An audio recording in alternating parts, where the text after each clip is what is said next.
Media greatly influences society. They inform people about what is happening. It permeates people's lives by creating their own criteria and opinions. In this way, the media moves the masses, creating different social movements. For over 60 years, the people of Ambazonia were deprived of such privileges. The privilege to enhance their own criteria and opinion. They have suffered cultural genocide for 6 long decades, but not in this age and not with Undaunted ABC Amba News on board. You must understand that wars are fought and won in the media. The speed of the revolution on Ambazonia's quest for freedom cannot be explained without highlighting the diligent use of the media. Franco-Cameroon colonizers, among other strategic moves, weaponized the media against Ambazonia for so long, and they continue to do so even today.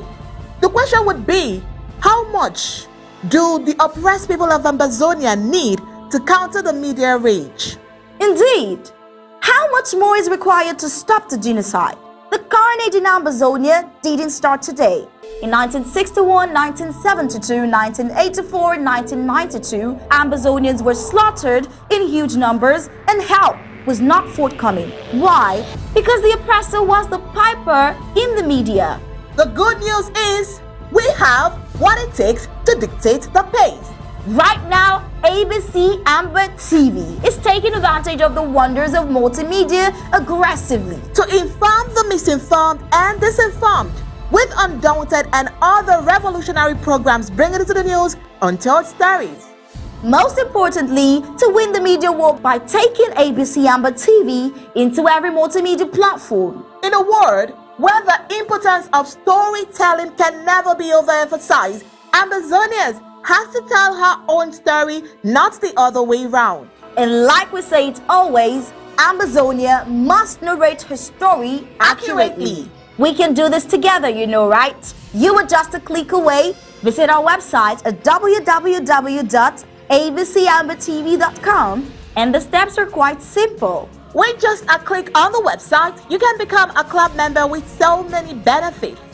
You can also make a one-time donation, advertise and showcase your goods and services at the marketplace on the website. That was easy, right? You're welcome on board. And thank you for opting for the winning team.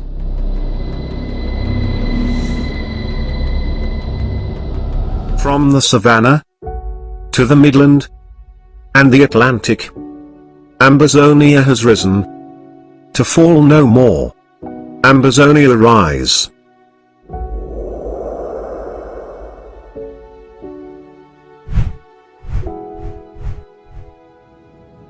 Dear Ambazonians on the home front and diaspora. Dear Ambazonia freedom fighters in the home front and in the diaspora. The Ethics Commission of the Federal Republic of Ambazonia is coming out to alert you that it is becoming more and more evident that the former British Southern Cameroons, aka Ambazonians, will soon emerge as the newest nation in the world. We are calling on all of us to start preparing to receive Ambazonia as parents prepare to receive their firstborn child. Malcolm X said, tomorrow belongs to those who prepare for it today. We are already very educated, talented, and very rich in natural resources. Do all this guarantee a safe and prosperous Ambazonia? The answer is an emphatic no. Theodore Roosevelt said, to educate a person in the mind but not in morals is to educate a menace in society. Ambazonians, it is time to start planning to restore our cultural and social values that characterize us as a people of good repute. Before our Republic to Cameroon invasion, we were respectful of each other, of the law, and of our culture. We earned our living through honest hard work, making clean money for ourselves. Our values helped us to maximize the benefits of our natural resources as well as our human resources. Southern Cameroons were serene and clean, simply beautiful in spirit and in the physical. We all long for such a place to call home, and we can make it happen by God's grace. Our local government areas and counties, are you preparing? Do you have an ethics commission in your local government areas, counties to serve as a moral compass for you? Do you have a copy of the Ambazonia Ethics Code and the Constitution? All arms of government, do you have an ethics agency? Departments of DSS, HSS, Communications and IT, Education, DHACM, DFA, and DEINR. Do you have ethics agency to serve as a moral compass for your departments? Ambazonians, you need to know your rights by reading the Ethics Code and the Constitution. Shame unethical behavior and reward good behavior in your communities. Hold leaders accountable. Be the watchdog of your communities and governments. See something, say something. The church, you are the main research center of moral principles with the responsibility of moralizing the society. How effective are you outside the church building? Maya Angelou said, when you know better, then you do better. Ambazonians, watch Ethics for an Emerging Ambazonia every Friday at 10 p.m. Amba time.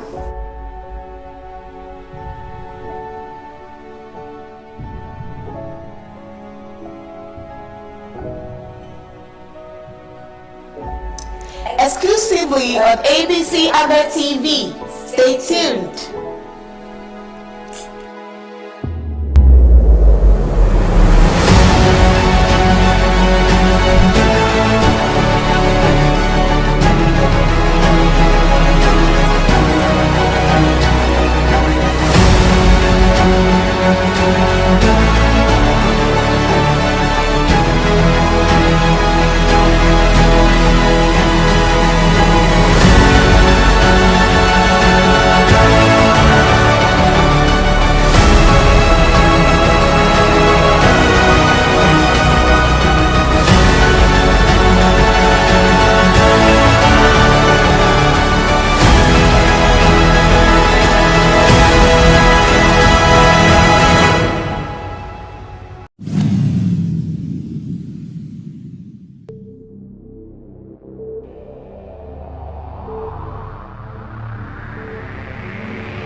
The media greatly influences society.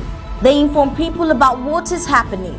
It permeates people's lives by creating their own criteria and opinions. In this way, the media moves the masses, creating different social movements. For over 60 years, the people of Ambazonia were deprived of such privileges. The privilege to enhance their own criteria and opinion. They have suffered cultural genocide for 6 long decades, but not in this age and not with Undaunted ABC Amba News on board. You must understand that wars are fought and won in the media. The speed of the revolution on Ambazonia's quest for freedom cannot be explained without highlighting the diligent use of the media. Franco-Cameroon colonizers, among other strategic moves, weaponized the media against Ambazonia for so long, and they continue to do so even today. The question would be, how much do the oppressed people of Ambazonia need to counter the media rage? Indeed, how much more is required to stop the genocide? The carnage in Ambazonia didn't start today. In 1961, 1972, 1984, 1992, Ambazonians were slaughtered in huge numbers and help was not forthcoming. Why? Because the oppressor was the piper in the media. The good news is we have what it takes to dictate the pace. Right now, ABC Amba TV is taking advantage of the wonders of multimedia aggressively to inform the misinformed and disinformed with Undaunted and other revolutionary programs bringing it to the news untold stories.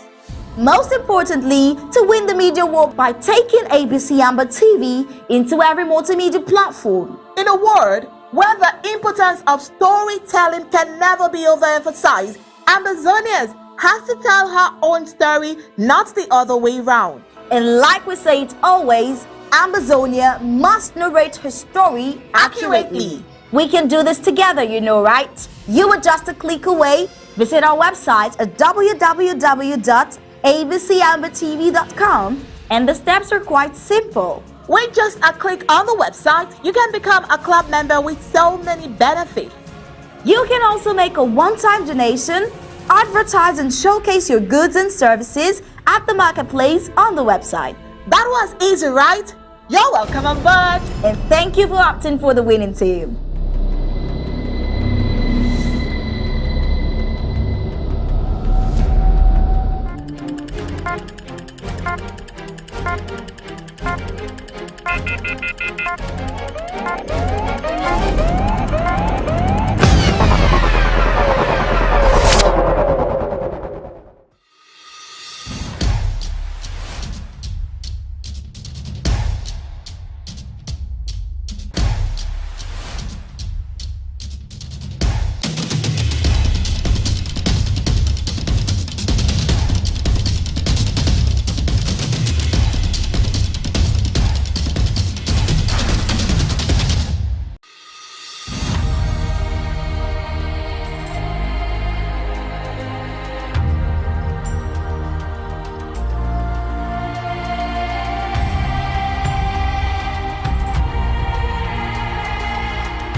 Welcome to Undaunted, bringing into the news untold stories.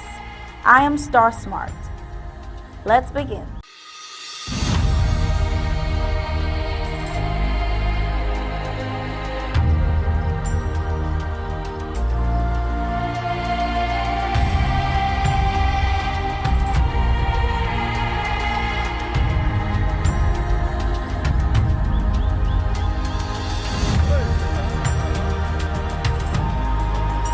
The United States and Group of 7 allies wrapped up 2 days of talks in Germany this Tuesday with an agreement to seek temporary caps on the price of Russian oil and spend billions more on food security as Western leaders shuttled to a NATO meeting to discuss bolstering military support for Ukraine. The hype of a failed diplomacy now shifts to NATO. Enabler puzzle escalates. Enabler Felix Abobala rejects the olive branch of Enabler Furundi's Kader, and Nijon Furundi's SDF goes bananas. The news is getting sweeter. Meanwhile, Samuel Eto'o steps up his engineering political gimmick a la manière de Yaoundé and makes lofty promises. It would appear Eto'o is the new recruit, being instrumentalist to manipulate. Do they even think that Amazonia will forget so soon how that the economy has been raped for 6 long decades? What happened to Tico, Bafut, Bali, Manfei airports? What happened to the Toya Tea estate? What happened to the Southern Cameroon Bank? What happened to the marketing board? You can name them. Well, Amazonia on this crusade for total freedom doesn't seem to be moved. 3 gendarmes seriously injured by suspected restoration fighters in the community of Babaju in neighboring La Republique du Cameroon. The interim government reacts with a press release on the Aquia massacre, while the Reverend Funky of the Presbyterian Church puts out a misleading communique claiming that it was a land dispute. Amazonian activist Kemi Ashu believes that, like in Rwanda, the church is an accomplice in the Southern Cameroon's genocidal war. Well, I would rather say corrupt clergymen and religious Christianity, shame in the face of the genocidal onslaught in Amazonia. We will get into this story in depth, but first, let's get the prime headlines.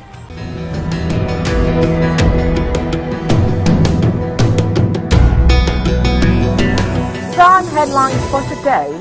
Russian strike hits crowded mall, Zelensky says, amid push for aid at G7. The United States and Group of 7 allies wrapped up 2 days of talks in Germany on Tuesday with an agreement to seek temporary caps on the price of Russian oil and spend billions more on food security as Western leaders shuttled to a NATO meeting to discuss bolstering military support for Ukraine. Today we will be looking at 3 gendarmes seriously injured by suspected restoration fighters in neighboring Babaju. Can the Yaoundé colonial regime use ethylfields to end the ongoing war in Amazonia? Today we'll also be looking at the interim government's reaction to the Aquia massacre with a press release. while Reverend Funky of the Presbyterian Church sent out a misleading statement. And in sports, Total Energies Women's African Cup of Nations draw procedure explained. Also, just a reminder, Secretary Martin Mungwa, PhD, FASCE, will be on ABC Amber TV for the state of the liberation movement. His weekly briefings. He will throw more light on the interim government's position of the Acquire massacre and other topical issues.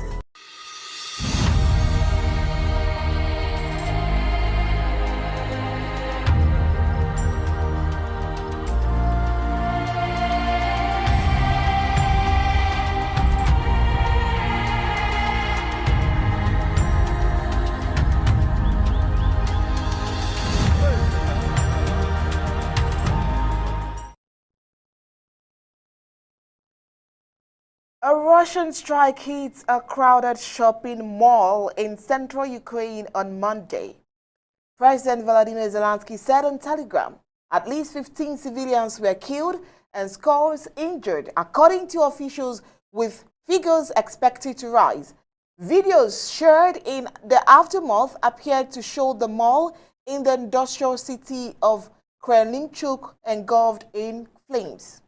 The strike came amid a spate of escalating missiles attack across Ukraine and as Ukrainian officials press the West for more supplies. That's where we begin the full briefings of Undaunted tonight. Good evening, sir. Good evening, Onye. President Biden told Zelensky on Monday that the United States intends to provide Kyiv with advanced medium and long-range air defense capabilities. National Security Advisor Jake Sullivan said Washington is in the process of finalizing a package that will also include other items of urgent need, including ammunition for artillery and counter-battery radar system, he said. Will that help? Well, despite the backup of the West, Putin doesn't seem to be moved. Fellow Ambazonians, ladies and gentlemen, once again, good evening.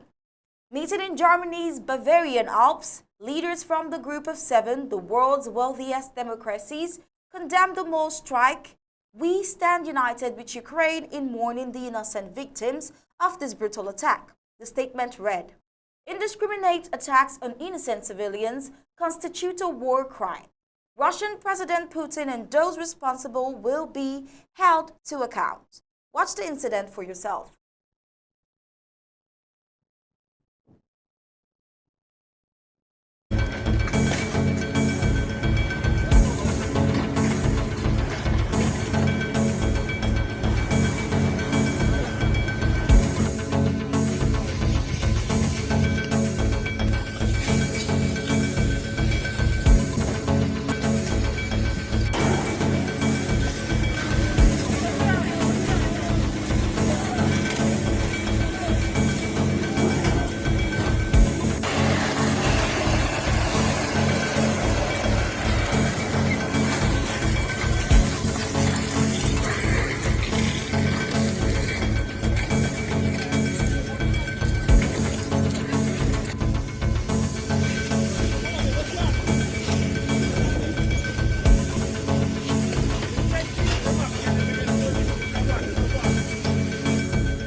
Here's what else to know. NATO is set to sharply increase the number of forces it keeps at a high readiness level to 300,000 in a move that amounts to the biggest overhaul of our collective defense and deterrence since the Cold War. Secretary General Jens Stoltenberg said this on Monday. France may reopen a recently shuttered coal-fired power station this winter as the war in Ukraine pushes up energy prices and raises the prospect of fuel shortages. Russia defaulted on its foreign currency debt for the first time in more than a century, although the Kremlin said its attempt to pay its overseas creditors were rejected because of Western sanctions. Russian forces are arguably having their best spell since the invasion of Ukraine began 4 months ago. They have eliminated most Ukrainian defenses in the Luhansk region, consolidated control of a belt of territory in the south, improved their logistics and command structure, and blunted the effectiveness of Ukrainian attack drones. Within the last week, the Russians have been rewarded for their intense, some would say merciless, bombardment of the remaining parts of the Luhansk region held by Ukrainian forces, which have finally given up Severodonetsky and lost territory south of Lysychansk. The head of the self-declared Luhansk People's Republic, Leonid Pasechnik, predicted last Friday that Russian forces would completely encircle Lysychansk within 2 or 3 days. So far, they haven't, but the city is in imminent peril. Russian forces have also stepped up attacks in the Donetsk region, getting slightly closer to the belt of industrial towns and the region that runs south from Slovyansk through Kramatorsk to Kotosyanika.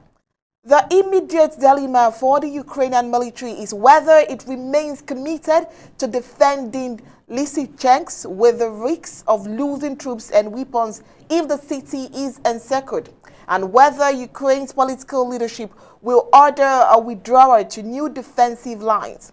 If so, can the unit, now in the pockets of territory held by Ukraine, retreat without being disseminated? Large sections of the highway from Lysychansk to Bakhmut are littered with wreckage, and Russian units are edging closer to Bakhmut itself. It appears the Russians are not currently making much progress from Izium in the north towards Slovyansk, despite repeated attempts to break through Ukrainian lines. Even so, Ukrainian officials cautioned Sunday that Russian forces were accumulating north of Slovyansk. The Russian military can quickly mobilize a handful of battalion tactical groups sitting across the border. Some Russian military bloggers are not getting carried away with optimism. Yuri Kotinok, for one, believes the Russian forces do not have enough manpower to encircle the heavily fortified cities of Slovyansk and Kramatorsk.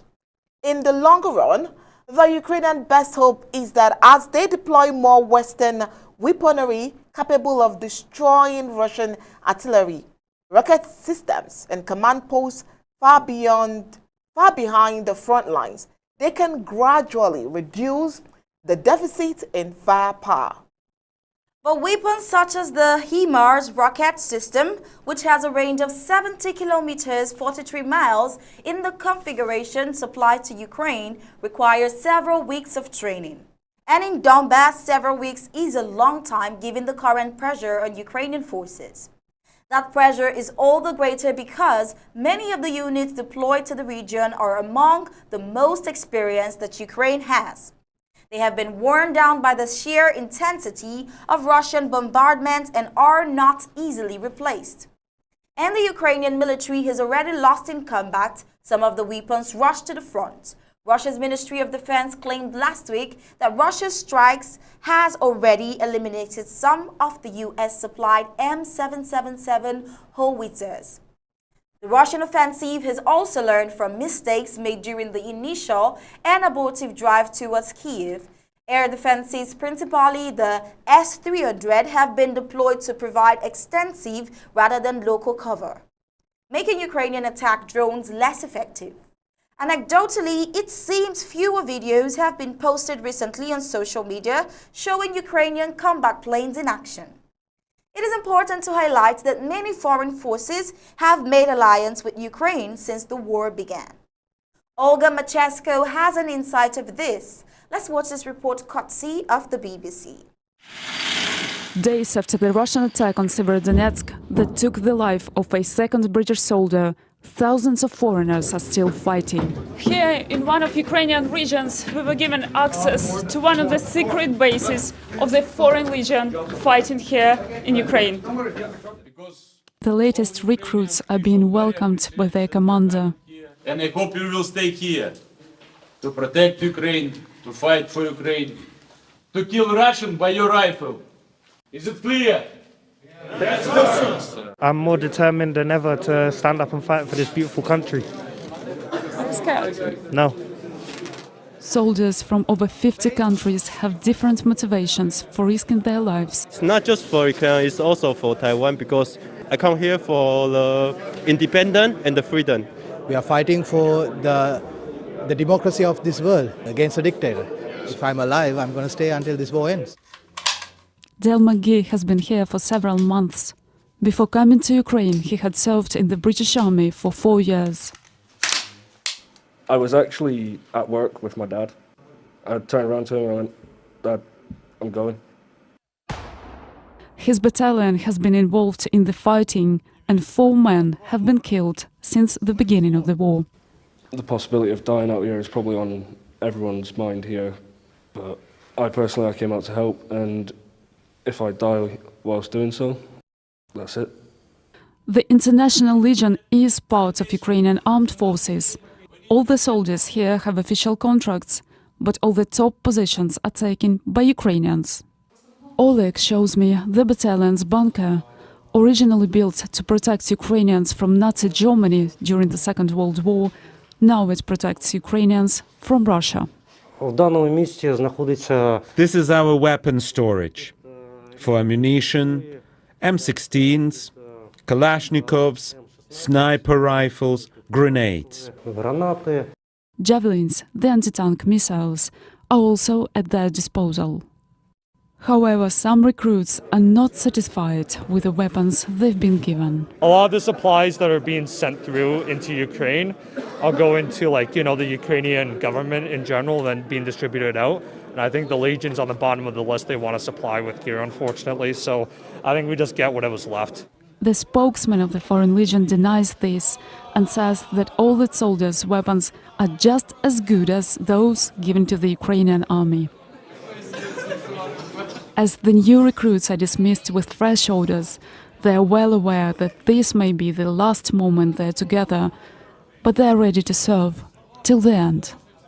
Olga Malchevska. Thank you, Olga, for that coverage. It may interest you to know that Russia appoints new commanders. The Russian hierarchy has also been reorganized, and new commanders for the southern and central forces committed to Ukraine under the overall leadership of Deputy Defense Minister Gennady Zygdo. The Institute for the Study of War said the Russian High Command is reshuffling and restructuring military command in order to better organize operations in Ukraine.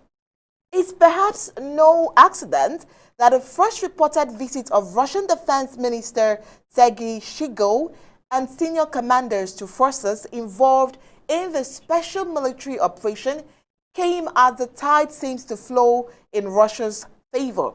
Victory has 1,000 feathers, but defeat is an orphan. Rob Lee, an analyst of the Russian military at King's College London, noted that Zygdo sat next to Shoigu at meetings during his visit.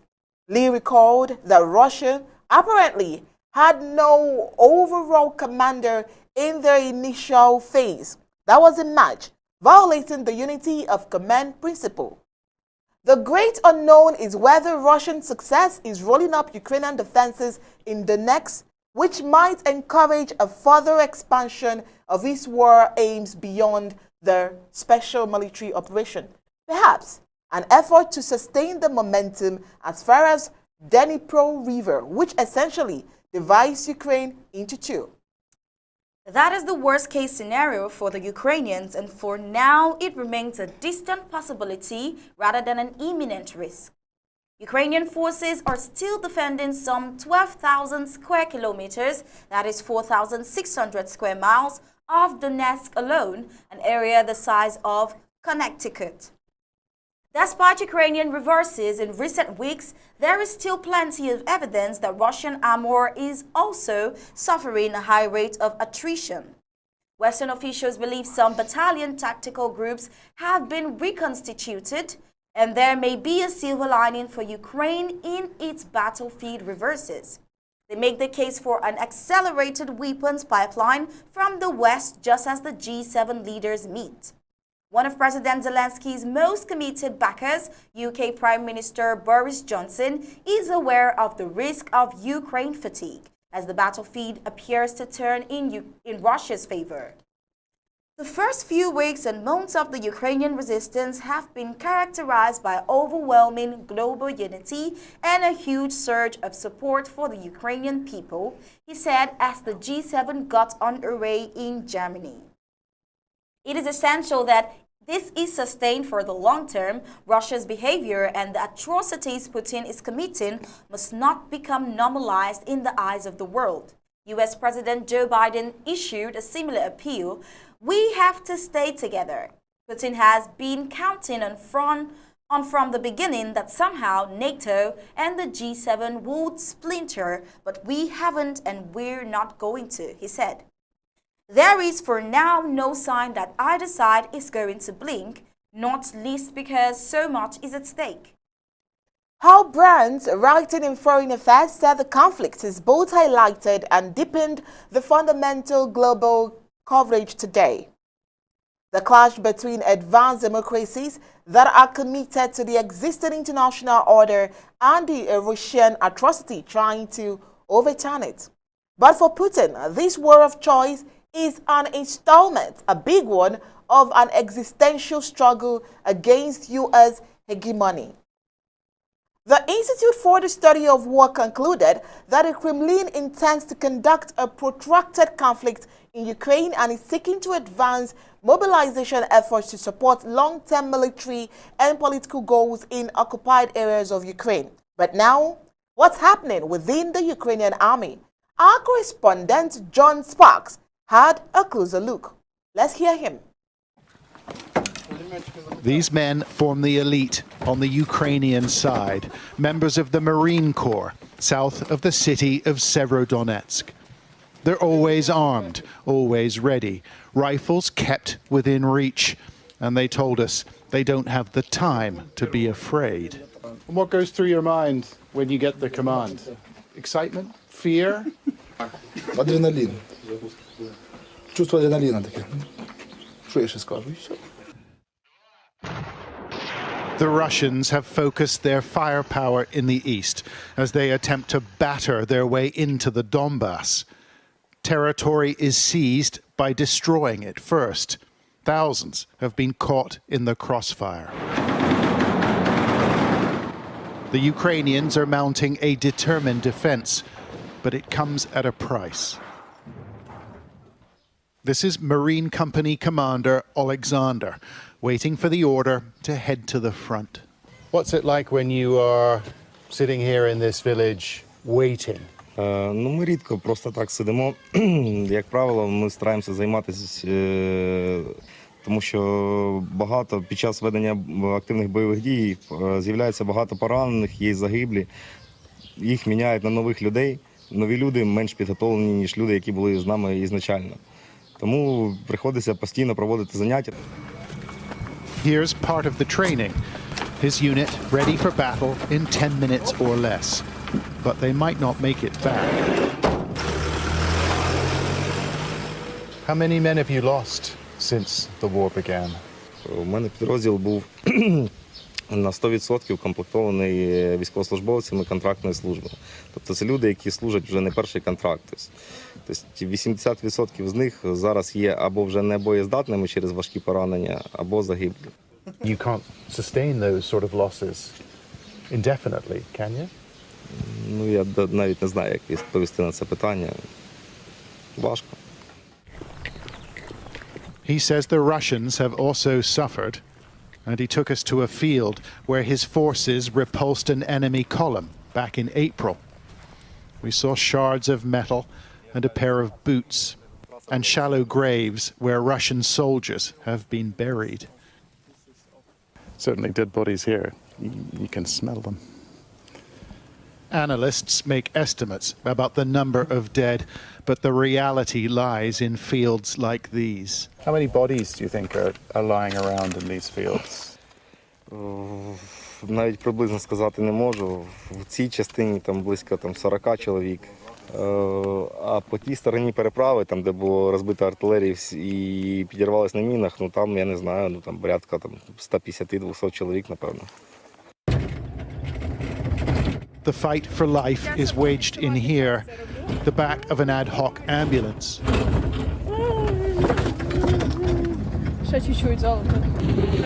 Combat medics like Irina Tsibuk deal with broken bodies and gaping wounds.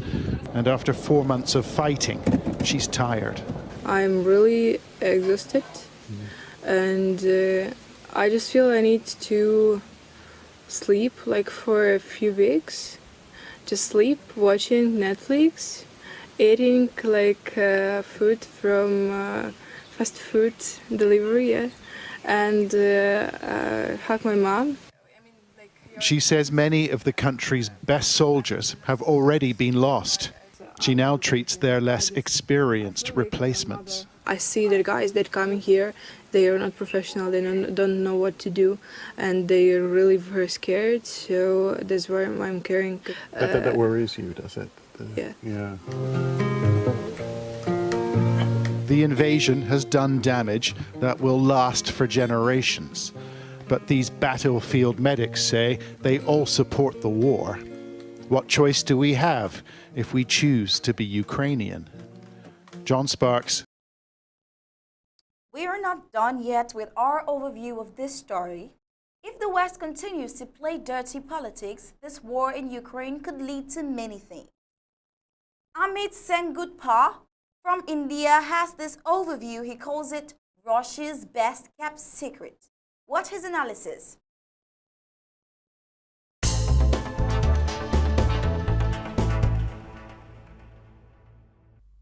So what is happening in Kaliningrad? You must have heard in the news that Lithuania has decided to put a ban on any kind of good that is going to enter the city of Kaliningrad. First of all, let me show you where is Kaliningrad. It is a city situated on the northeastern side of Poland and southwestern side of Lithuania. This city is part of the Oblast province of Russia. It is the only province of Russia that is located on the far west side and does not have any direct border with other regions of Russia. This Russian province only has a border with Poland and Lithuania, and then there is the Baltic Sea on the western side. Now the next question is, why is this region still part of Russia? The reason this place is still part of Russia is because of Joseph Stalin. As you know, he was the head of the former Soviet Union. During World War II, as you may know, Germany was fighting against the Soviet Union. And you also know that Germany lost World War II. So Stalin saw it as an opportunity and gained control of Kaliningrad. The name Kaliningrad itself is German. It also has a seaport, so it was very much an important asset of the Soviet Union during the Stalin era.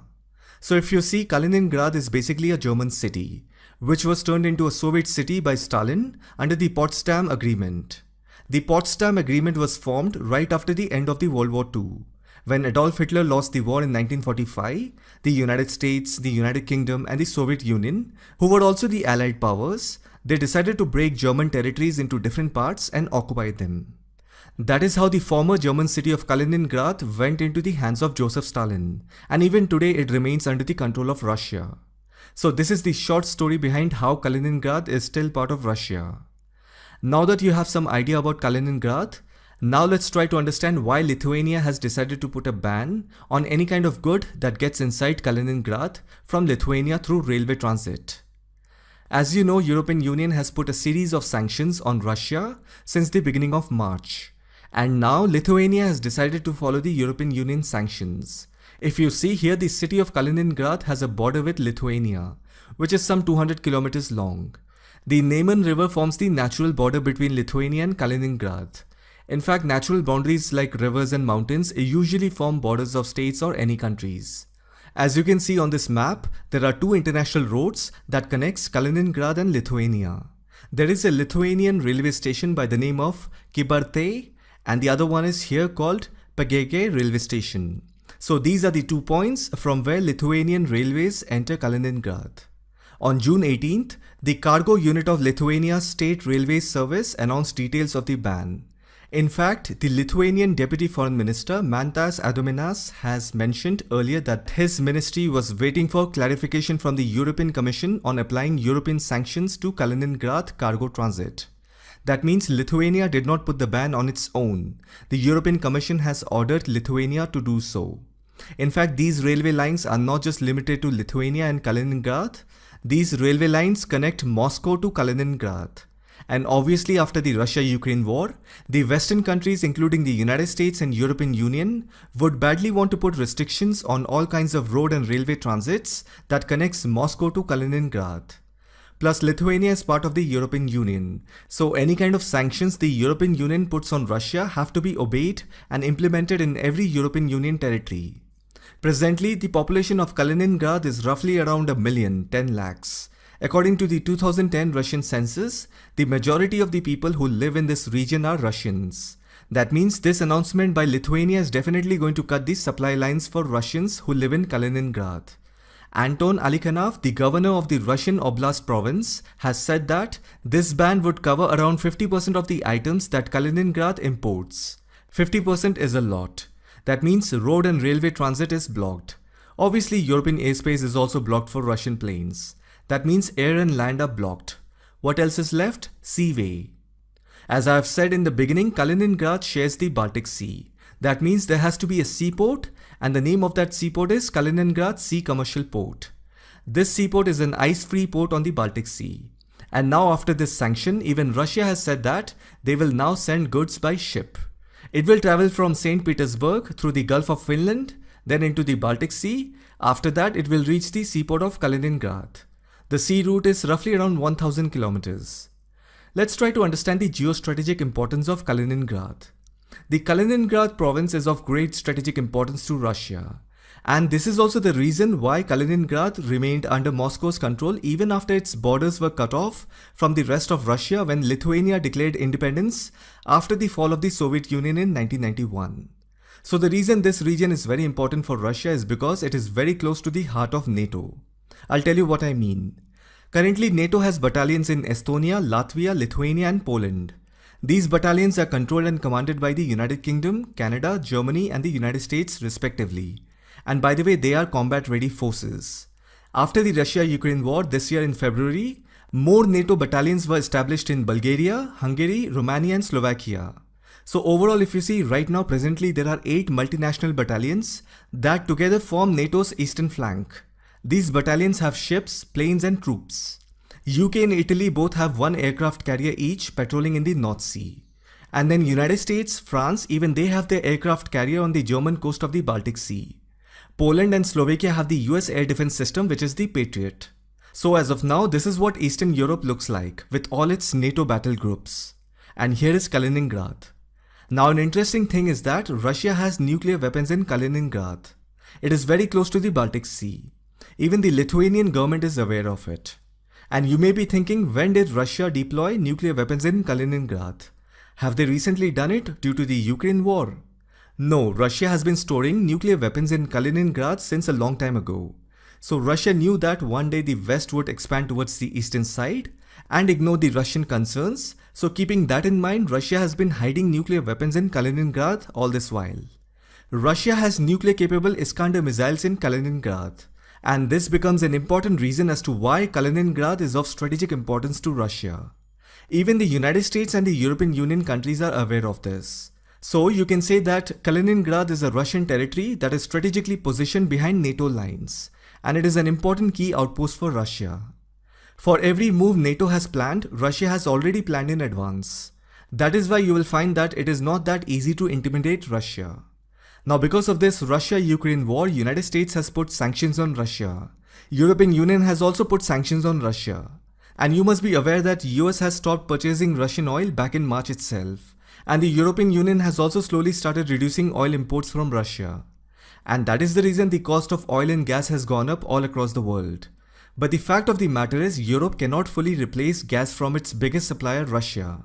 And since last month, we are also hearing that Russia has slowly started cutting gas supplies to Netherlands, Poland, Denmark, Bulgaria and few other European countries. Earlier this month, Russia also cut gas supply to Germany after they refused to pay Russian rubles. And then last week, gas flow to France from Germany halted after Russia cut the supplies. About 40% of the natural gas consumed in the European Union comes from Russia through pipelines. So Europe cannot fully replace gas from its biggest supplier, Russia. Now, Kaliningrad is the headquarters of the Baltic Fleet of the Russian Navy. And as I mentioned, this region also has advanced nuclear-capable Iskander missiles, which can reach the heart of Europe. Now try to understand this scenario. Russia can strike deep into the heart of Europe.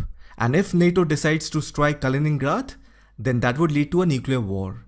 So Kaliningrad is a strategic region of Russia that gives Russia the edge to put pressure on NATO assets deployed in the region.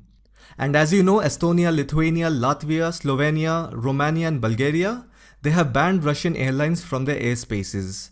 And now Russia has no other option but to take a longer route through the Baltic Sea to reach Kaliningrad. And now they have also banned the road as well as railway transit to Kaliningrad. If you pay attention, you will realize what the European Union and America are trying to do. They are trying to isolate this Russian territory which is already so far away from Russia. Even Russia is aware of this. So what Russia has done is, it has positioned tankers carrying liquefied natural gas near Kaliningrad's coastline since the beginning of this year. They also have a floating regasification unit. So all these things clearly tells us that Russia can supply its territory even in case of disruption of gas flow to Europe, no matter whether Russia or Europe initiates the ban. And if you see, it was Europe and America who initiated the ban on Russian oil and gas. And since last month, even Russia has in turn slowly started cutting oil and gas supplies. So as of now, Russia is supplying gas to Kaliningrad through tankers. The United States and European countries are trying their best to isolate Kaliningrad because they know that this place can turn out to be a game changer for Russia. But if you look at the ground situation of Kaliningrad, most businesses in this region depend on imports of raw materials, spare parts and equipment. Residents of this region are nervous about the whole political situation and the alarming collapse of the value of the ruble. On top of it, European countries have banned all kinds of road and railway transits. Maybe a week or two after that, the locals will start feeling the economic consequences of these sanctions. On the other hand, Russia has to do everything to keep this place loaded and running. After these sanctions, the road network, rail network to Moscow is shut down. Now everything has to come through the Baltic Sea, which will increase the time as well as the cost. So you see, this geopolitical war is becoming very shrewd. Even Russia is observing how long will the European Union countries last without the Russian oil and gas. And on the other side, the European countries are also observing how long will Russia be able to hold on to this territory. Because if at all Russia loses this territory, then nothing can stop NATO to assert power in its eastern flank. Anyhow, such kind of tactics are also being thought about Kaliningrad by the Western countries. That is why the West is trying to isolate this portion of Russia. And Russia will do everything to not let go this territory from its hands. Because this is the only way Russia can maintain its leverage militarily against the European countries and United States. So let's see how things will turn out. I'll keep you updated as more information arrives. So that's it then. I hope you found this video informative. Thank you for watching it.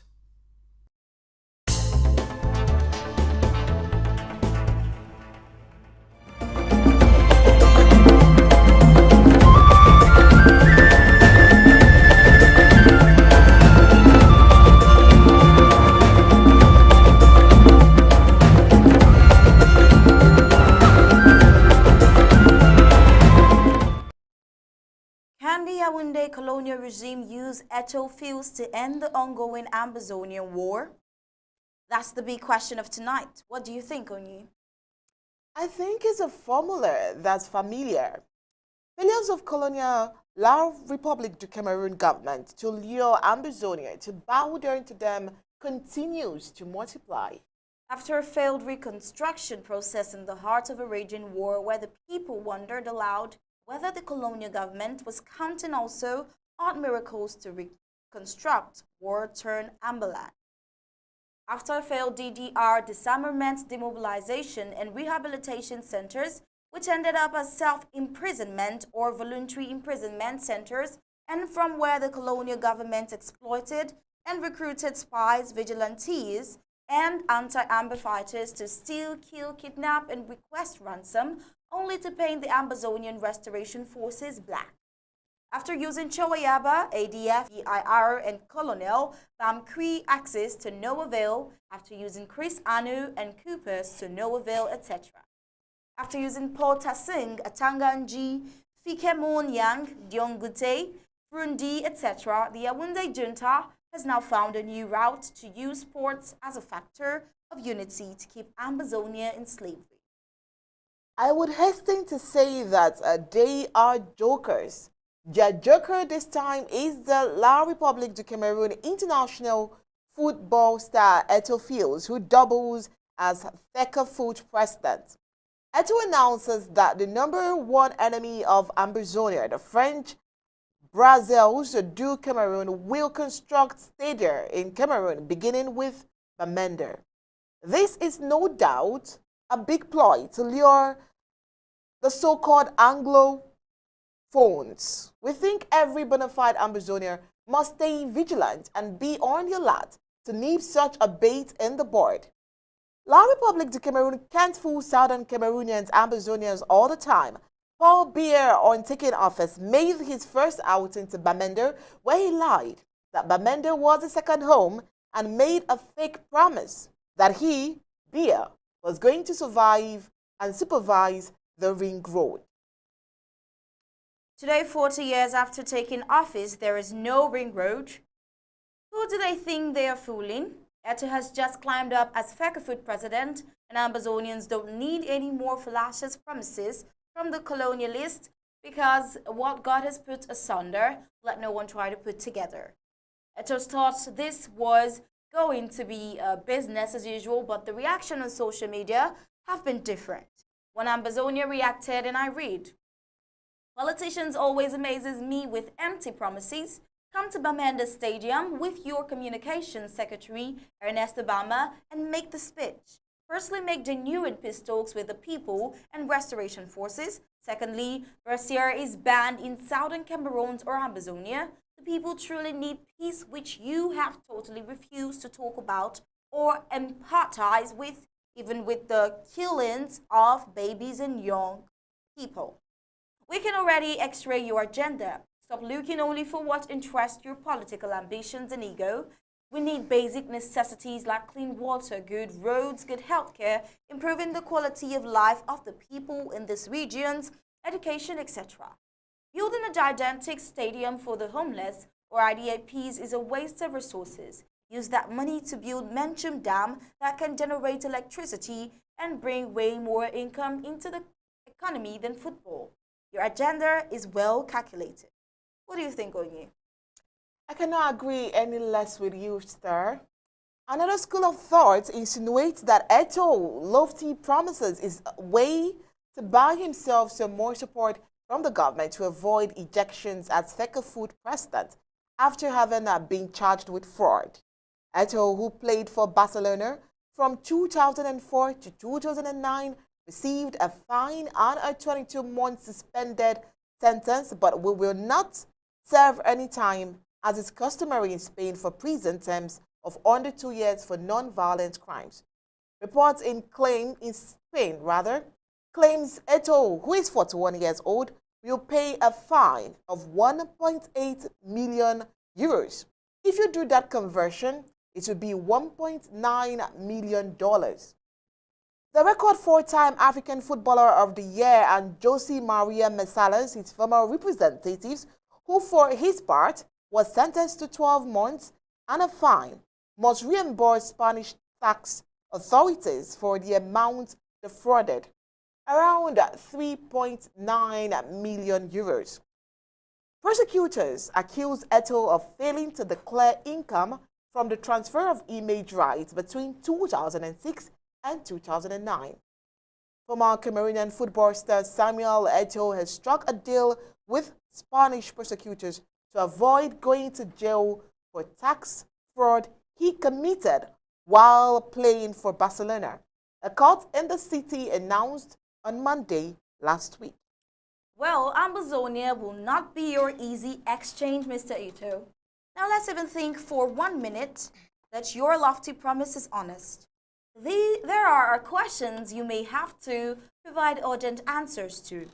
Do you even think that Ambazonia will forget so soon how that the economy has been raped for 6 long decades? What happened to Tico, Bafut, Bali, Manfei Airport? What What happened to the Toya Tea Estate? What happened to the Southern Cameroon Bank? What happened to the marketing board? Let's move into another news.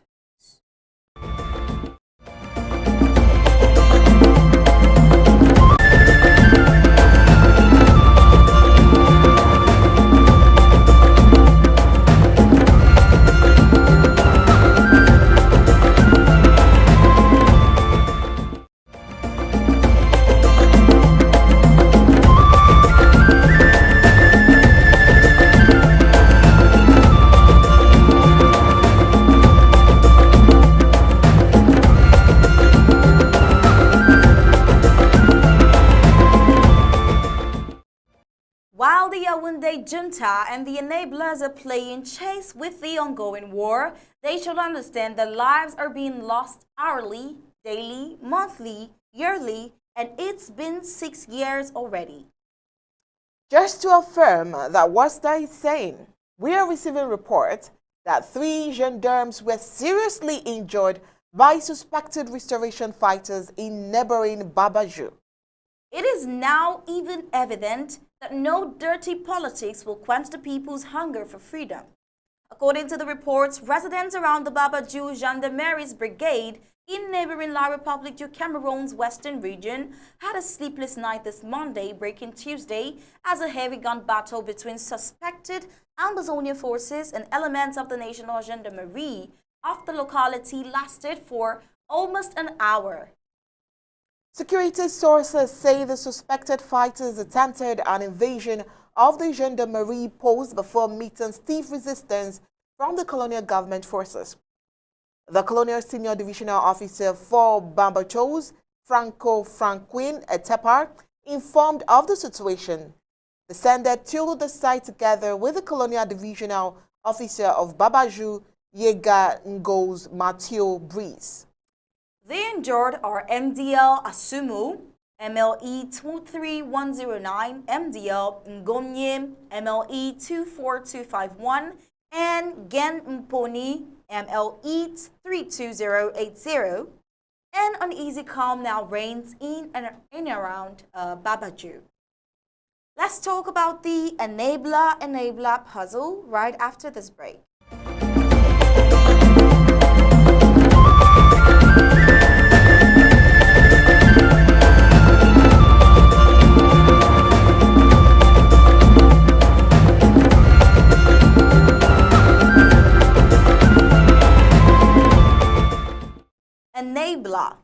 Enabler puzzle escalates.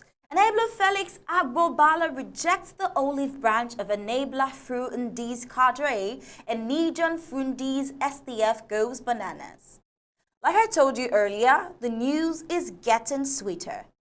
Initially, about last week, the SDF party of Nijon Frundi sent out a communique officially appointing Agbobala as a member of the SDF party, to which Agbobala declined in a written statement that went viral on the social media early this week. Now Frundi's cadre, the SDF, has reacted to some of the statements Agbobala made in another public letter written to Agbobala. The letter goes, Felix Agbo Ngoho, Dear Barrister Agbobala, appointment as member of the SDF Shadow Cabinet. And I read, thank you for your public letter declining your appointment to the SDF Shadow Cabinet. On October 12, 2021, Honorable Joshua Osi reached out to me explaining that you had been in conversation with him about moving into politics under the banner of the SDF. Your membership was discussed with at least 3 members of the Shadow Cabinet who expressed serious concerns about the request. We decided to support the request because I believed Honorable Osi could use the support of a young and dynamic person like you to address the challenges within the party and prepare for critical negotiations with the government. Since January 2022, when discussions on a potential transition government picked up, I have worked with several of my trusted advisors to create a special accommodation for you. It has required that we restructure the party, Just to make this possible at every juncture, Honorable OC has consistently consulted with you to make sure you are updated on all developments and key decisions. The letter continued to read, after close to 4 decades of fighting for change in Cameroon, I have learned that it is important to say what you mean and mean what you say. I may not understand this new social media politics that the new generation prefers, but know that when a man makes a commitment, he has to follow through. It is with great sadness in my heart that I read your public letter dissociating yourself from a decision that you have been a part of from the very beginning. Whatever your reasons for such a dramatic change of heart, I will continue to hope and pray that you will always put the people above your personal ambitions. I will ask the good Lord to continue to grant you wisdom in your choices and hope that in your future, He gives you the wisdom and courage to respect commitments that touches the lives of our people. Good luck in your future endeavors. Ni John Frundi, National Chairman. As you can see from the available data, both sides are conflicting each other. So who is saying the truth? Could it be possible that Amba is lying? Whatever the case, it really doesn't matter because they're both enablers and not serving the will of the people. One thing that is remarkable is that Agbabala did not immediately decline the appointment. Chances are he may just be doing so now because the people did not receive it calmly. Dirty politics.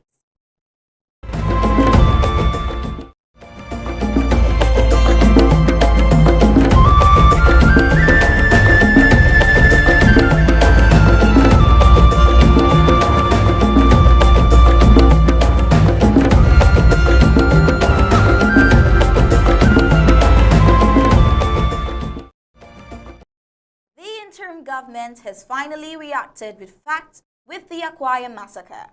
Like in any other press releases from the interim government, it starts with the truth and it says, the Akwaya massacre and the continuation of the genocide. More than 35 people, including women and children, were massacred, some seriously injured, and numerous houses razed on Saturday 25th of June and Sunday 26th of June 2022 in the villages of Bakinjo, Marvas, Balin and neighboring communities of the Akwaya local government area in Manu County.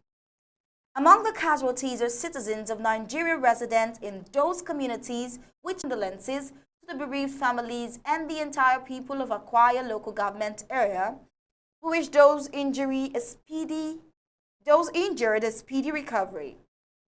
The entire government is mobilized as we follow diligently the sad event in Akwaya caused by the enemy. Unsubstantiated reports all over social media propagated by apologies to the genocidal regime of Yaoundé are quick to blame these horrendous atrocity crimes on unresolved land disputes by two ethnic communities in that locality. And this is far from the truth. These atrocious acts characterized by killings and beheading of peaceful Ambazonians are commonplace shock and awe tactics used by the genocidal regime of French Cameroon, La République du Cameroon, as they continue their scorched earth policy as part of an elaborate extermination plan of the people of former British Southern Cameroon's Ambazonia. Preliminary investigations by Akwaya local government officials involving eyewitness accounts indicate that a notorious French Cameroon militia constituted of armed La République du Cameroon soldiers in Mufti, facilitated by La République du Cameroon ruling party CPDM, local parliamentarian from Akwaya, stormed those localities during a funeral ceremony, rampantly shooting at defenseless civilians, accusing them of harboring Ambazonian restoration forces. Toddlers were shot at point-blank range, and young men were decapitated to instill shock and awe in the local population of those localities. The havoc continued with the rampant burning of houses and properties. It should be recalled that since the onset of the war declared on Ambazonia by Dictator Biya on the 27th of November 2017, more than 45,000 Ambazonians have been killed, with about 500 villages, settlements burned down by this genocidal regime. For more on atrocities, you could go to www.ambazoniagenocidelelibrary.com. It is interesting to note that the Yaoundé regime, which is represented on the ground by the colonial district officer and probably thousands of BIRs, gendarmes, and other officials deployed there purportedly to ensure security. It has been silent ever since. Their silence cannot have any other explanation than conspiracy and guilt, to say the least. A communique hurriedly put out by the moderator of the Presbyterian Church in Cameroon, Reverend Fonky Samuel Furba, on the 27th of June 2022, attributing the cause of this barbaric massacre to a land dispute between two tribes and intentionally omitting the catalyst and perpetrators of this heinous crime, La République du Cameroun, is misleading. The communique issued from his office in Boya, hundreds of kilometers away, just a day after the incident, is suspicious and unreliable, especially because the reverend man does not give his sources of information and he arrived at his conclusions. A UN-led fact-finding mission aimed at investigating all atrocity crimes perpetrated in the territory of former British Southern Cameroon's Ambazonia since the beginning of this genocide in 2017 is the only way of authoritatively establishing indisputable facts about those responsible for this carnage. This will serve as a platform for justice and bring dictator Biya's genocidal regime and those who facilitate them to book. Read, ratified, and signed by Dr.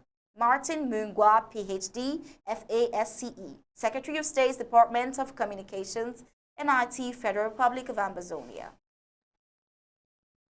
The church in the Cameroon since the war started in 2016 has not been proactive to cater for their people.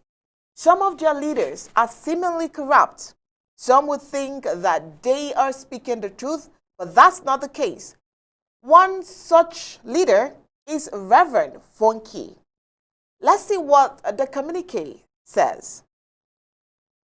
Now it says, it is with the deepest sadness and pain in my heart that I write at the moment to draw your attention to the possible action on the perpetrators of gruesome acts of inhumanity, the Misaka Echo people of Acquire Subdivision and Manyu Division, Southwest Region, Cameroon, on Saturday, 25th June 2022, at a funeral ceremony at Bakinjor village. The attacks continued on Sunday, the 26th day of June 2022. It all began as a land dispute between the Olite people and the Misaga Echo people of Acquire. The Olite people attacked and killed some Misaga Echo people on their farms. The 29th of November, April 2022, and the Misaga Echo people retaliated. Now, these, of course, are the obvious words of Reverend Fonky. He continues to say, the Olite people then mobilized and got the backup of hired armed men and launched a very violent, inhuman, and destructive attacks on the Misaga Echo people. The attacks led to the burning down of houses, during which some people were butchered in their houses. Over 30 people were killed, including children, girls, men, women, and old people. Some were beheaded. About 5 Nigerians were killed in this attack. The report continues to read, and it says, it is so terrible, wicked, disheartening, and the highest manifestation of evil that children of the same community could carry out such acts of gruesome murder, manslaughter, and destruction on their own brothers and sisters without any scruple of their consciences. The tension between these two communities are boiling. The perpetrators of this evil and wickedness should be urgently brought to the justice to preempt any further escalation. This has brought shame upon us as people of the same community. He says, I, that is Reverend Fonky, vehemently condemn the perpetrators of this shameful and inhuman act upon God's children and pray that such evil and inhumanity will never occur again in our community. He goes on to say that he is calling on both the political and traditional fathers of Akwaya to meet at the fastest possible time to address this unfortunate situation that has exposed us as unfit to manage our differences. He ended up by saying, let justice, peace, brotherly and sisterly love reign. You've heard me read the interim government press release and heard Onyi here read the message from Reverend Fonke. But this is unbelievable. Just listening to Fonke's press release, you will now understand why Kemi Ashu assumes that corruption starts from the church. Yes, Esther, I can't agree any less with your observations. It is a religious church and it's expected that the church should have honest leaders who will speak the truth when occasions like this particular incident presents itself. What parameters did Reverend Funky employ to arrive on such conclusion is a question we are asking that is begging for answer. Now here is a special announcement. The ACT, that is Team Ambazonia, started a show last Friday informing and educating our people on what to expect on negotiations and mediation. It was a wonderful introductory show, Team Ambazonia, the negotiation table. There is a planned town hall meeting where the team can interact and answer questions coming up from our people. What should we expect during this town hall?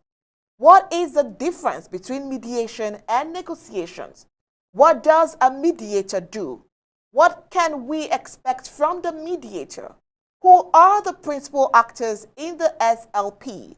Who decides who are the principal actors? How and when will the face-to-face interaction with La République du Cameroon occur?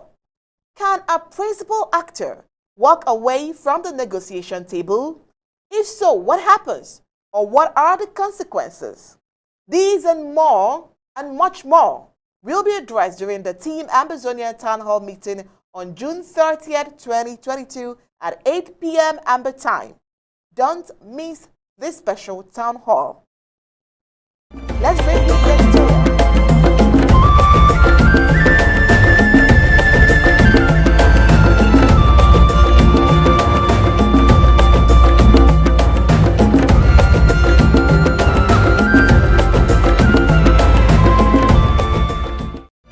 In our editorial of today, we will bring to you an elaborate expose by Top Party King, Undaunted ABC Amber News Director, which was a reaction to a critical question. After all is said done, what would you describe is Ambazonia? Buyi and other territories? And another question would be, what's Ambazonian strength in this quest for total freedom? Our Ambazonian nationalism is our greatest strength.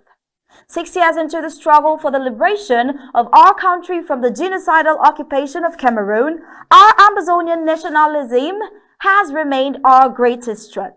When millions of southern Cameroonians came out in peaceful protests and marches on September 22, 2017 and on October 1, 2017, it was an unprecedented demonstration to the world that we were a determined people ready to fight for our fundamental right to self-determination as an internationally recognized territory whose independence was voted for by the United Nations General Assembly in Resolution 1608-XV of April 21, 1961. The peoples of the Southern Cameroons have every right and a sacred duty to resist the brutal occupation of their country for the past 61 years. Since October 1, 1961, when the British Union Jack was lowered down for the last time and our independence proclaimed by the United Nations, our people have continued to celebrate their ultimate ascension to statehood. Ambazonia as a territory with an international character goes as far back as 1884 when the Ambas Bay Protectorate was established by British, with Victoria as its capital. The territory was only ceded to Germany in 1887 and briefly became part of the German Cameroon until the division of the territory between the English and the French after capturing it from Germany during World War I. When some Southern Cameroon activists sued Cameroon in the African Court of Peoples and Human Rights (ACPHR) in the Banjul, Gambia in 2003, in Communications number 266/2003 resolution, Kevin Ngwane Ngume and Co. versus the State of Cameroon, with the ruling coming out in 2009. The court concluded, amongst others, that the peoples of the Southern Cameroon's Ambazonia met the standards of being a distinct national grouping with shared unique characteristics like geography, history, language, culture, and political outlook. This meant, therefore, that Southern Cameroons had the fundamental right to self-determination and statehood. The court also made some recommendations towards a resolution of the issue, and requested to be updated in under 180 days. The government of Cameroon simply ignored the findings and recommendations of the court and instead pursued a policy of annexation and assimilation that has finally led to war and bloodshed. Having recovered their sense of identity, patriotism, and nationalism, Southern Cameroons all over the world now feel a sense of heightened pride in our restored state. Across our national territory and from all villages and counties, millions of men, women, and children rose up like one man, showing the highest pride in our flag and our anthem, and declaring to the world that we had restored the government and institutions of the erstwhile Republic of the Southern Cameroon's Ambazonia. With a clearly defined territory, a common history, language, flag, a seal, an anthem, and all the other trappings of statehood, our people now more than ever have the highest pride in our country. Another critical factor, too, that gives our people tremendous pride and a sense of nationhood is the existence of a legitimate government for the Southern Cameroon's Ambazonia, and one that our people can trust, with a God-fearing and fearless leader like His Excellency Dr. Samuel Ikome Sako as president of the interim government of Ambazonia. The international community now has a legitimate leadership structure that they can interact with. It should be noted here that the interim government of Ambazonia was established with the Restoration Declaration of October 1st, 2017.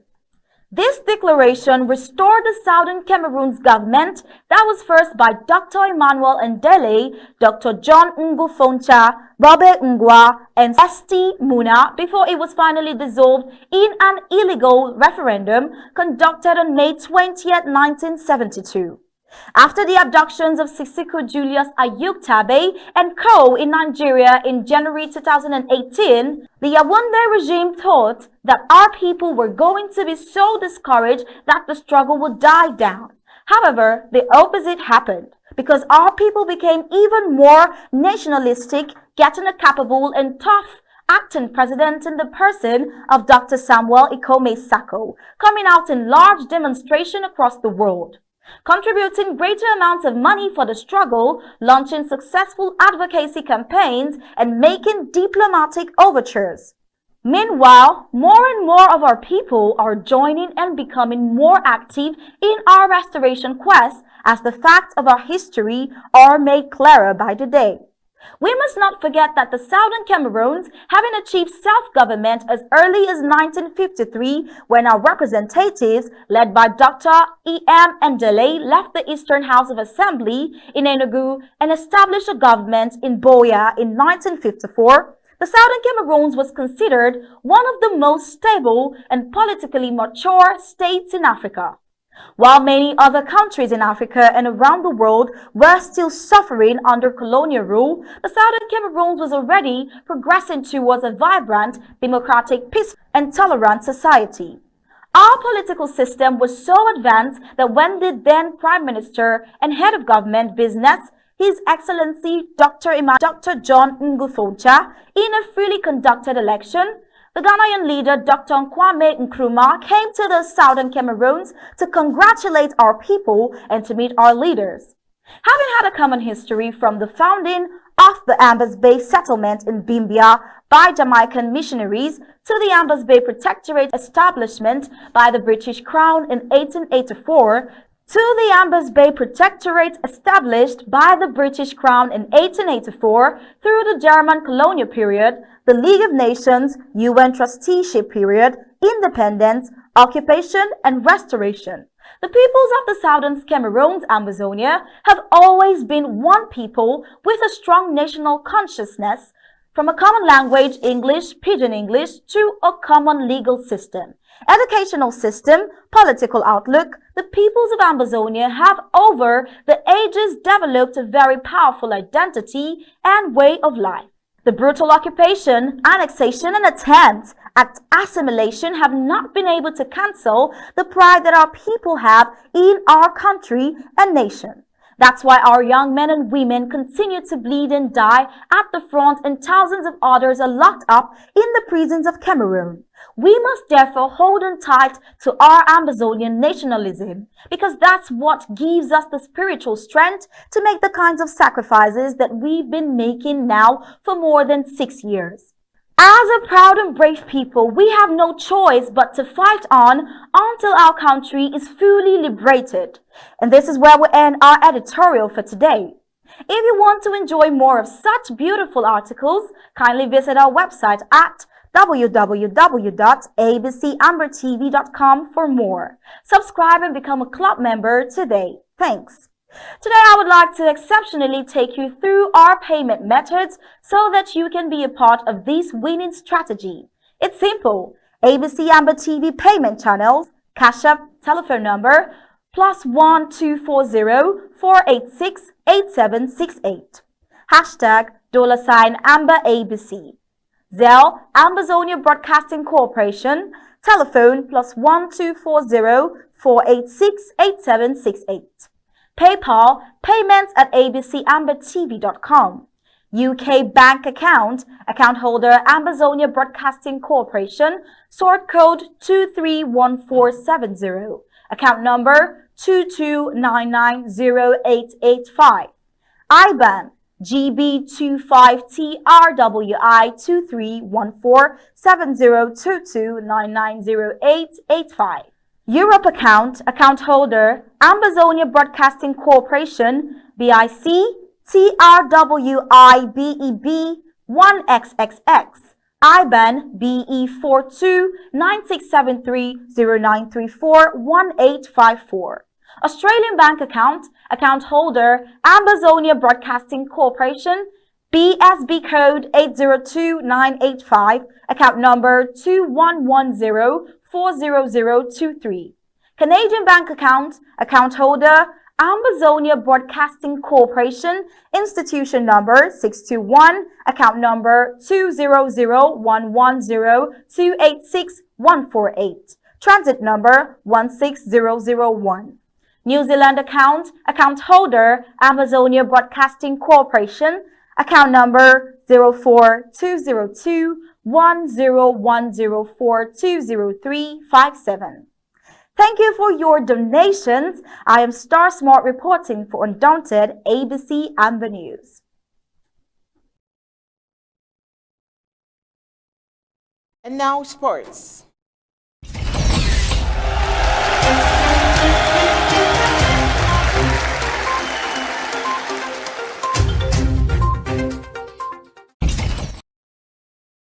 The draws for the Total Energies Women Africa Cup of Nations Morocco 2022 will take place tomorrow, Friday. CAF has released the draw procedure that will be used to determine the fate of the 12 countries that have qualified for the event. The final draw will be conducted at Mohammed VI Complex in Rabat, Morocco on Friday, 29 April 2022 at 20:30 GMT. For the qualified teams, we have the likes of Botswana, Burkina Faso, Burundi, Cameroon, Morocco, Nigeria, Senegal, South Africa, Togo, Tunisia, Uganda, and Zambia. This matters more. For the predetermined positions as per the regulations, host country Morocco will lead one group, second best ranked team in Africa, which is Cameroon, will lead the other group, while the last group will be headed by the defending champions, which is Nigeria. For the draw procedure, 3 additional pots will be used, A, B, C.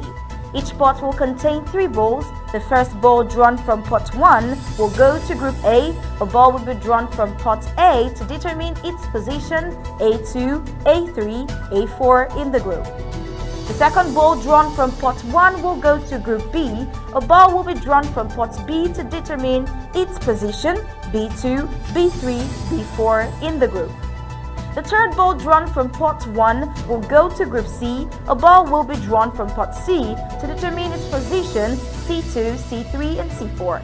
In the group, this procedure will be repeated for all the remaining teams that are not leading a group. UEFA Champions League, Liverpool 2-0 Villarreal. Liverpool took a giant stride towards another Champions League final with a commanding victory over Villarreal at Anfield. Jurgen Klopp's quadruple chasing Reds had to demonstrate patience to break down a Villarreal side well organized by European specialist Unai Emery. Liverpool were held at bay despite creating all the chances and needed a touch of fortune to break the deadlock after 53 minutes when Jordan Henderson's cross was deflected beyond Villarreal's keeper Geronimo Rulli by Pervis Estupina. Sadio Mane increased Liverpool's control when he touched Mohamed Salah's pass beyond Rulli 2 minutes later. The second leg in Villarreal is still to come next week, Tuesday, but Liverpool now look firmly on course to meet either Manchester City or Real Madrid in the final in Paris in May. Serie A, Inter Milan missed the chance to go top of Serie A. AC Milan are 2 points clear at the top with 4 games to go. Ivan Perisic put defending champions ahead from 20 yards before Marko Arnautovic headed in an equalizer. Inter goalkeeper Lonut Radu in for the injured Samir Handanovic, air kick Perisic's throw-in, and Nicola Sansone tapped the winner into an empty net. The match was initially meant to be played in January but was called off amid farcical sins. Bologna had to quarantine because of a COVID outbreak in the squad. The Ukrainian Premier League is terminated following Russian invasion. The Ukrainian Premier League season has been terminated because of ongoing conflict in the country. The championship did not resume after December's 3-month winter break following Russia's invasion of Ukraine. Shakhtar Donetsk were top of the league with 47 points after the last round of games, 2 points ahead of Dynamo Kyiv. A statement on the UPL website said, the standings as of 24 February 2022 will be the final standings of the season and no winners will be awarded. The statement also confirmed that a working group has been created to discuss the start of next season. Shakhtar Donetsk and Dynamo Kyiv, who hold 29 Ukrainian top-flight titles between them, have recently played friendlies to raise funds to aid people affected by the conflict. Iga Swiatek, out of Madrid Open with shoulder injury. World number 1 Iga Swiatek has withdrawn from the Madrid Open with a shoulder injury. On Saturday, the Polish, 20 years old, won her 4th consecutive title at the Stuttgart Open. She was due to start her Madrid campaign today but said, "My body needs a rest." Swiatek has confirmed she is hoping to play at the Italian Open in May, followed by the French Open, where she is the favorite for the title. After an intense few weeks and winning 4 titles in a row, it's time to take care of my arm that has been fatigued since the Miami Open and I haven't had the chance to handle it properly, she explained on Twitter. I need a break from playing so intensively in order to treat my arm well. Later speaking to reporters in Madrid, she added, "It's not like we have some drama because everything is okay. We just thought that this is the best decision for me to recover properly because I didn't really have time to recover after all these tournaments. Swiatek is aiming for her second Grand Slam title in Paris, having previously won in Roland Garros in 2020.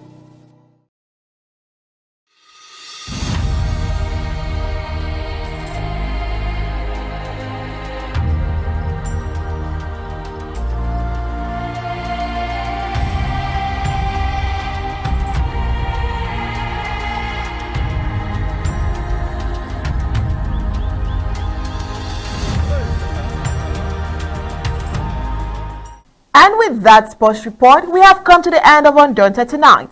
But before we go, here is a recap of our major stories. Russian strike has hit a crowded mall, Zelensky says amid push for aid at G7. The United States and group of 7 allies wrapped up 2 days of talks in Germany on Tuesday with an agreement to seek temporary caps on the price of Russian oil and spend billions more on food security, as Western leaders shuttled to a NATO meeting to discuss bolstering military support for Ukraine. 3 gendarmes have seriously been injured by suspected restoration fighters in neighboring Babaju. Can the Yaoundé colonial regime use Eto's fuels to end the ongoing war in Amazonia?